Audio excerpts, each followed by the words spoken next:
Bangladesh cricket বোর্ডের বহুল আলোচিত নির্বাচন নিয়ে গঠিত তদন্ত কমিটি রোববার জাতীয় ক্রীড়া পরিষদে তদন্ত প্রতিবেদন জমা দিয়েছে।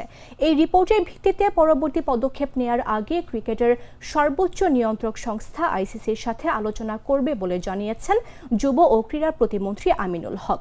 রোববার সাভারে বিকেএসপি পরিদর্শনে গিয়ে যুব ও ক্রীড়া প্রতিমন্ত্রী আমিনুল হক সাংবাদিকদের মুখোমুখি হন। সেখানে বিসিবি নির্বাচন নিয়ে তদন্ত প্রতিবেদনের বর্তমান অবস্থা এবং পরবর্তী কার্যক্রম নিয়ে প্রতিমন্ত্রী বলেন, ইতিমধ্যে তদন্ত কমিটি এসে প্রতিবেদন জমা দিয়ে গেছে এবং তাৎক্ষণিকভাবে ডাকা আন্তঃ মন্ত্রণালয়ের মিটিংয়ে আলাপ আলোচনা হয়েছে এবং আইসিসিকে তদন্ত রিপোর্টটি অবগত করার পরেই পরবর্তী সিদ্ধান্ত গ্রহণ করা হবে।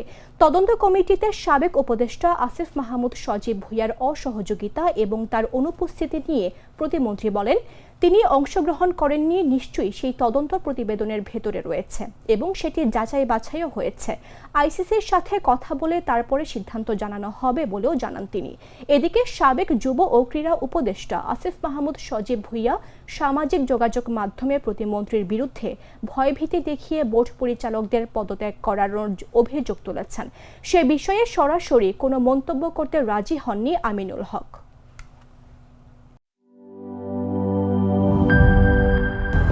200-র বেশি সার্ভিস ও ফিচারে লেনদেনের সব বিকাশ অ্যাপে সম্ভব।